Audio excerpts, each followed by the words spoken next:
How are you? I'm very fine. Great to have you here. Yeah, thank you. Cool Good stuff. to be with you, Debbie. Yeah, awesome, awesome. Well done. I've been seeing all your materials going out for online learning. I think that's just simply amazing. You've adapted to the whole thing, right? Yes, so yeah, we have. Okay, We cool. have to move with the times. Yes, exactly, exactly. So, I mean, let's get into it. But first, just for those who'll be watching this conversation, talk about yourself, what you do in your company, and yeah, just a few seconds to do that. All right. My name is Adeola Eze. I'm the educational director at Jordan Hill Creative Writing and Reading Workshop. Jordan is a center designed to get children excited about reading and writing. We particularly work with children, not just to teach them to become better readers. We teach them to love books. We teach them to reach out for books. We teach them to find reading books cool, you know? And besides that, because we know very well that reading books actually helps them to become better writers, we go on to work with them to improve their writing skills. So we have different programs to work with. We work with different schools across Lagos and even in Abuja. And also we have different programs at a center where we encourage children, motivate them, inspire them to become book lovers and better writers. And there's something we pride ourselves in particularly. We pride ourselves to be the first Nigerian publisher of books written by children, you know? So we're giving children a voice in Nigeria, in the world. They have a message, thank you. They have a message to share with the world. And so for us, if they have this message, we can help them to deliver the message to the world through something they love to do very well, and that is writing. And so we have programs we run with different organizations, you know, to get them to engage in writing competitions with their friends. And through that way, we help them to develop their writing competence and equally get them to become published authors. Yeah. And also, when they become published authors, you know, they become celebrated as young authors. They believe so much in themselves. They're celebrated as young achievers. And so they see themselves as role models, which they are. Of course, having achieved a feat many adults are trying to do. Writing a book is not such an easy thing, you know. And so they're celebrated. They go on national TV, they go on national radio programs, they get interviewed, and they share their experiences with other children. And with this, we've seen a kind of increase in children's desire to actually write, to sit down, get a pen, get a piece of paper and write, and then they're like, oh, I have this story, I want to publish my story and all that. So they see something positive about engaging in these activities, reading and writing. Yeah, so primarily, I mean, my daughter has been actually one of the alumni members of your school. Yes. Your very first workshop was there, right? And I know you. I'm telling you, yeah. And I know the way your model works is you like to be very hands-on with the children while you're getting all this stuff done. So my question is, in this age of the lockdown and the coronavirus pandemic, how are you managing your business model that is primarily face-to-face or has been primarily face-to-face? You know, something I've learned is in every situation, you need to think about what you can do. And something this coronavirus pandemic situation has taught me is whatever your mind can achieve, and whatever your mind can conceive, your hands can achieve it. You know, it's never been so real to me as at this time. For a long time, we had actually thought about running an online program. But like you said, the way we run our programs, we like to be hands-on. We are there, we work with the children, we sit with them. We are mentors to them. So it's more like, okay, you want to come up with this story. Why would you want to come up with this kind of story? Okay, so draw your plan, come up with your plan. Let me see the template. I think, yes, you're making sense here, but what about this and things like that? So for me, a long time, it's always been, we probably will not be able to have that one-on-one interaction with them. And so we never thought of anything distant learning. But you see, somehow, sometime in January, starting the new year, we decided, okay, what is the new thing we're bringing on board? For me, at Jordan Hill, it's always, you're coming up, this is a new year, what's the new thing? There must be an add-on. And so we said, okay, we've had issues with some parents who are not able to come all the way to our center on Saturdays. And yes, we actually do have some that come all the way from the mainland. They're coming from the mainland all the way to VI, all the way to Lekki for the program. But I know some that have actually reached out to us. What can you do? Come and set up a place on the mainland. Come and set up a place in Port Harcourt and Abuja. We say, you know what? This year, let us see how we can reach them. And so we created our online platform in January. We never knew something like this was going to come up. And so initially when the lockdown started and schools, and schools were told to shut down, I was like, goodness me, how am I going to do? It's like my day or my week is never complete without having an interaction with the children. Yeah. You know, we go out to schools, we work with them. As much as, yes, I'm at the point where I give out instructions, I'm at a position of direction, I still get to go out because I cannot imagine being away from the children. And so for me, it was like, are you serious? We're not going to have that meeting with the children again. How are we going to? So initially, you know, it was like, oh, how do we deal with this? Of course. And at that point, everybody was still at the point where, okay, the fear, this is going to happen. Everybody stay home, you know, maintain hygienic habits and all of that. And so, but in between all of that, during all of that phase, I started to think, how do we reach out to these children? How can we work with them while they're home? I would say, you know what, we started this online platform thing. And of course, I actually felt it might not be that effective because we cannot interact with them. We said, let's explore. We really don't have a choice now. So we actually decided to open it up and then we explored it. And we decided, you know what, let's have a book club on that program. Sometimes in January, I wanted to have the book club. I said, no, that book club online wouldn't be as effective because we work with the children, we see them, we talk, we interact, we play, we have fun. It's a social gathering for us. But do you know what? We had a book club online and the children were able to relate with one another. They were able to talk, they were able to interact. I was like, goodness me, this is what education should be. You know, it's not necessarily the four walls of a building that makes up a school. Anywhere you are in the whole world, you can learning can actually go on.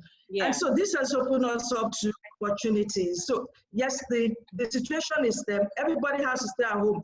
I encourage everybody to stay out because it's really safe. It's safer for you to be in the house.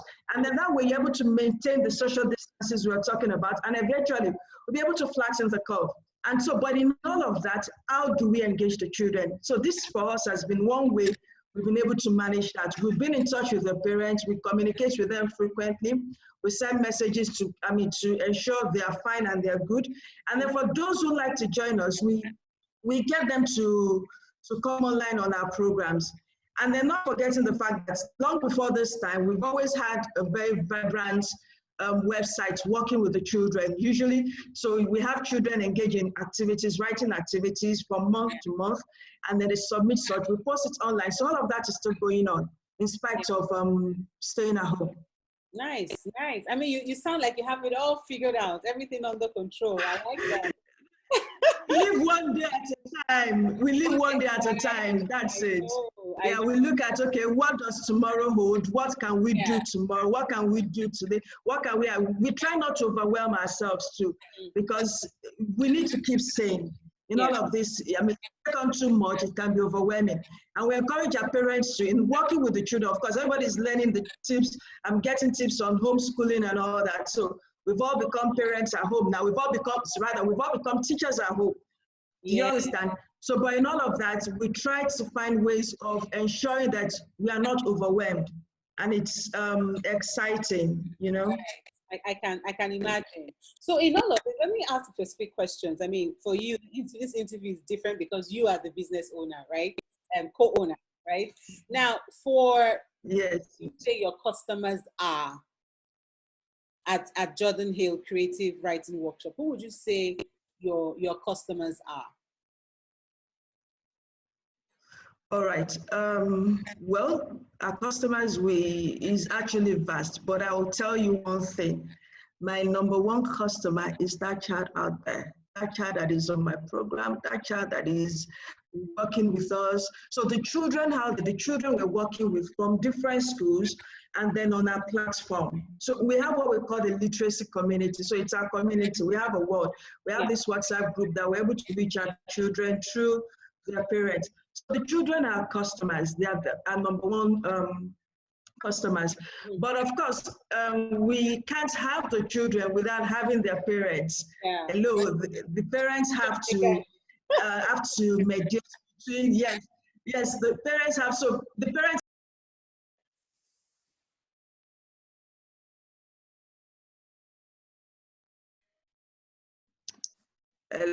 Yeah, I hope I didn't lose you. Hello. Can you hear me? Good. Okay, right. Yes, I can hear you. Yes, I can Okay, so see you. it just tripped off, but it's still recording. So let's continue. I will just cut off. I will cut and trim along the way. Right. So Okay. yeah. So you were saying then you were moving to parents now. So parents, so we have the parents as our customers. For us to reach the children, we have to go through the parents. So we have our email database where we stay in communication with them. We send those out to parents as frequently as necessary, and also we reach out to them most of the times through WhatsApp. Okay, we find out a lot of parents are actually on WhatsApp, and they find information readily available there. So we reach to them, stay in communication with them, and we get regular feedback from them on different things going on. And of course, well, it's just that we are shut down right now as the schools have been our major partners as well. And one way and because of the WhatsApp that is now become an official, communication tool, we're able to stay in communication with them and know what is happening. So everybody's keeping a check on the other. Okay, how are you doing? And what are the plans for this period? So some schools are already engaging in services. Okay, they're going to resume shortly online. So how do we continue with our club, with the club that we run with the schools, Young Authors Club, we run Young Authors Club with schools. So how do we continue with such clubs? So we are putting all of that in place such that when the children resume after the holiday, after the Easter break, they have almost like a full-fledged program still running. Yeah. Even though it's going to be an online program till all of this close. That's amazing. So you pretty much have moved your independent work with the children directly in your premises. You're trying to move that online, and then your other customers, your clients, so you're B2B as well, and the schools that you're offering your services to, you're trying to digitalize your offerings to them as well. Now, I know you do stuff. Yes. I know you do stuff for teachers. You do teacher training as well in the literacy space. Now, are you digitalizing that as well? Yes, that's something we're planning but we're looking at the trend of things. We're supposed to have a program during the Easter break, but we always have a program towards resumption. Once there's a definite date given for resumption, we will be having a program. But before now, we've always had programs with different schools. We've had literacy workshops with schools, and we had come up with ways in which they can engage their children digitally, when it comes to literacy. Yeah. And I do hope, I'm sure. So what we want to do is to come up with the tools and see if they're actually catching up with this, if they are using these tools to work with their children during this period, especially when it comes to literacy, which is our own special focus. Yeah. Like I said, our literacy workshops also have always engage such activities. My partner, my husband, Kennedy Hazy, has always handled the technical aspect of the organization and usually has always conducted workshops for teachers on tools they can use to actually have a digital classroom with their children when it comes to literacy. Right. Yeah. So that sounds like that's a new product that has been born. That's a new baby now. As it is. Oh, wow. Yes, amazing. Yes, amazing. That's so cool. Thank you. So, wow, this is really, I mean, this is the first time I'm hearing about a company that provides digital learning for teachers to help them transition from to implement classroom learning online. I think that's really amazing. Are schools signing up for that? Thank you. What's the sign-on rate like? Okay, so what we've done is we're moving from the schools that we worked with in the past.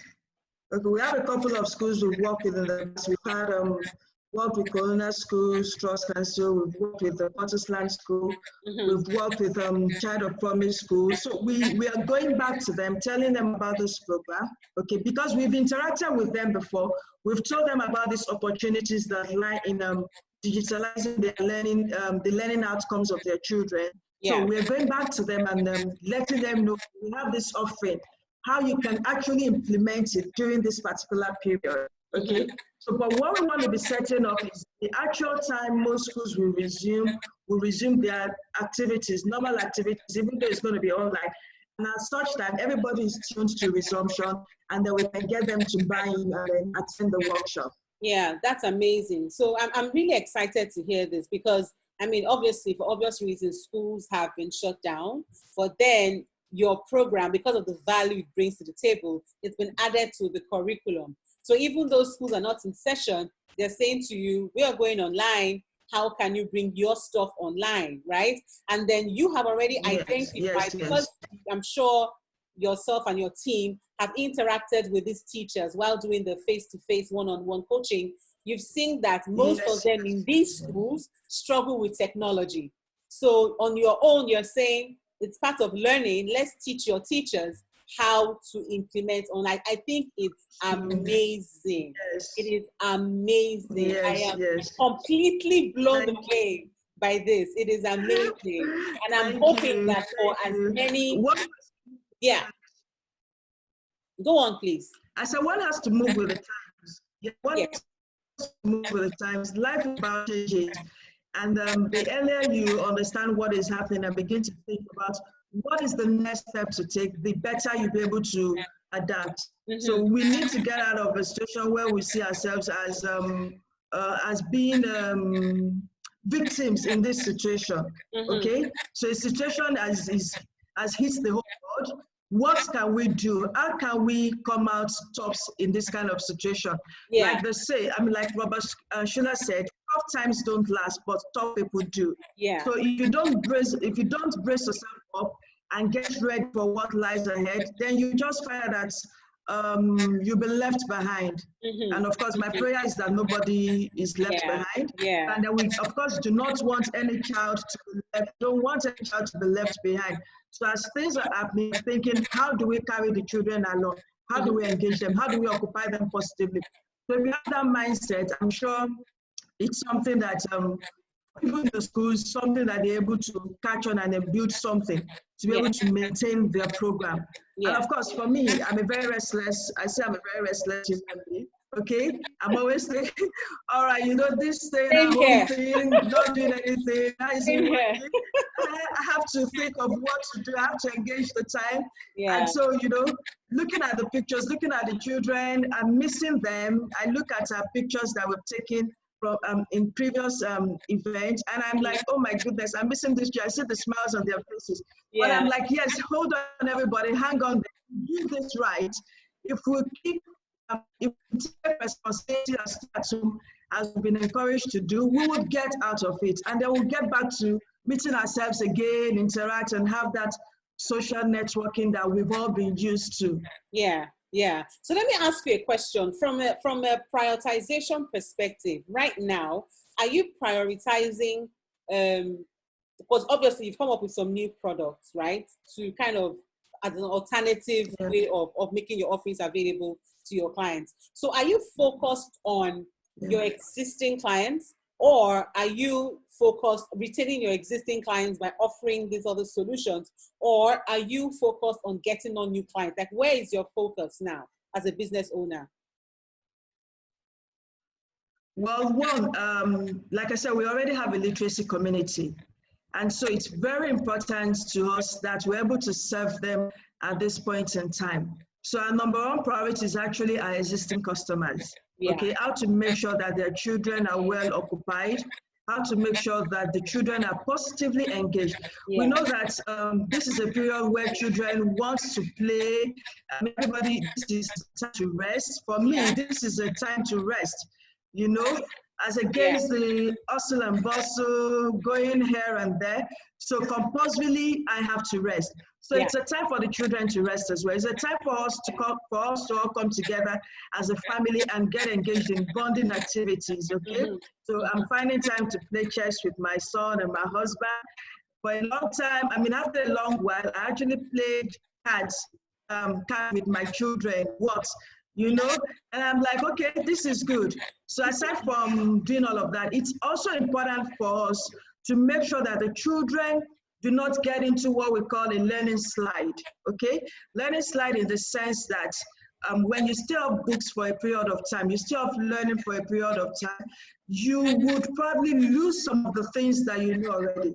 So it's important for you to keep updating yourself. It's important for you to keep reading. It's important for you to keep going into books, you know, so that you can continue to retain that which you have.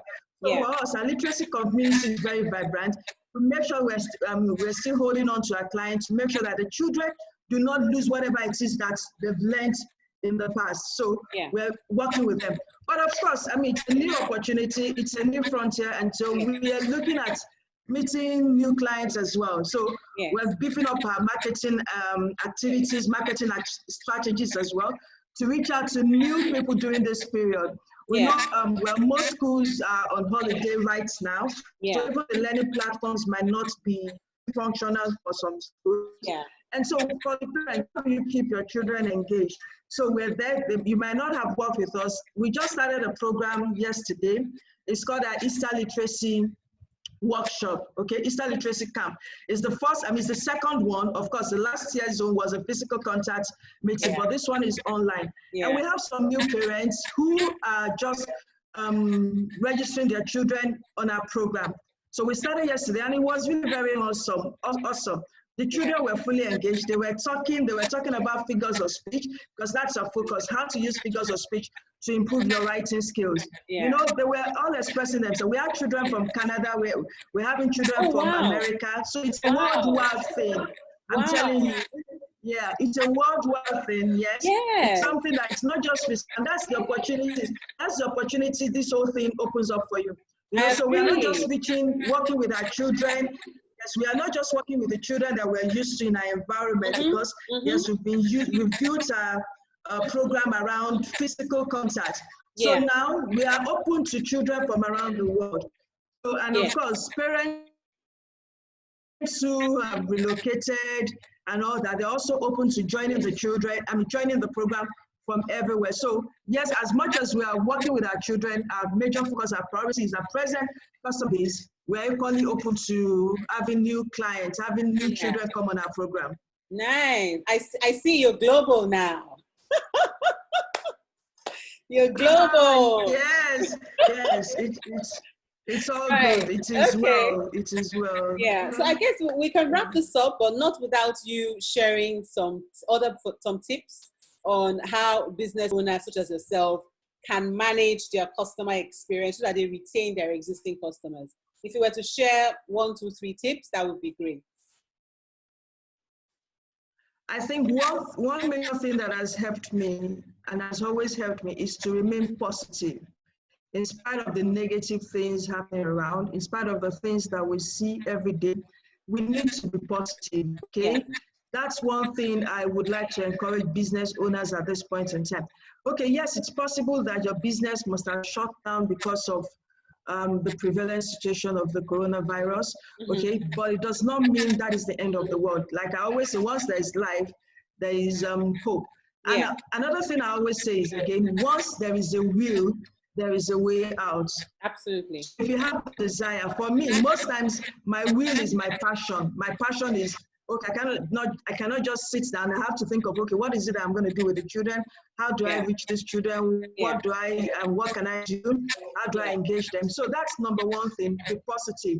Another thing I need, I could encourage business owners to do is to re-strategize. So yes, you've been used to this kind of way. you've been used to this kind of system, you've run your business in this format, it does not mean things cannot change. Be open-minded enough to know that opportunities are there everywhere. What can you do? How can you move forward? How can you reach your clients? And truthfully, everything does not have to be paid for. I think one way to keep in touch with our clients and our customer base is actually to offer a service. Our book club is actually what the venue we're using. We get them things, we get them books, we get them things to merge and all that. But because of this situation, I'm like, no, we don't need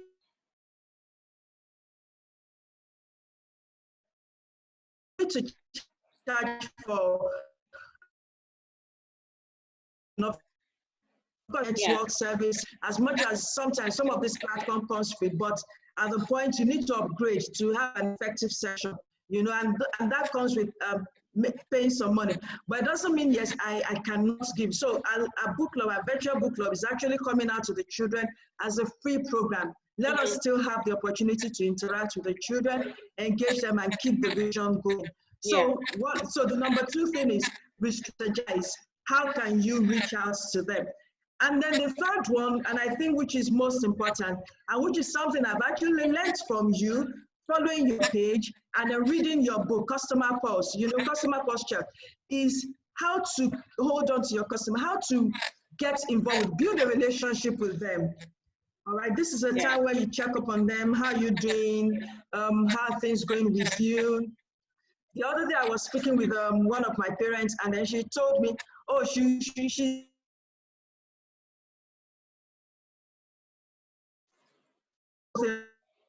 and I asked, oh, how you doing? How the children coping with this and that? Because we're engaged in it, regularly interacts with them. So it's not all about the business at times, it's about relationship. As much as we're able to do that, I'm sure we'll be able to strengthen one another. I need my customers, I need the parents, I need the children to keep going and to keep my head sane, okay? They equally need us to keep going as well. So it's a relationship, it's a two-way relationship. Absolutely. So you cannot just provide a service, you should think of how they fare. This is not the time to think about, oh, all I want is the business. It's about, are you alive? Are you well? Are you okay? And that's where I'm sure we'll be able to get it. So those 3 tips, I think, can help the business owner out there. Yes, amazing. Thank you so much, Adeola. It's been such a delight to speak with you, right? And we'll be in touch. Thanks, bye. Thank you so much. I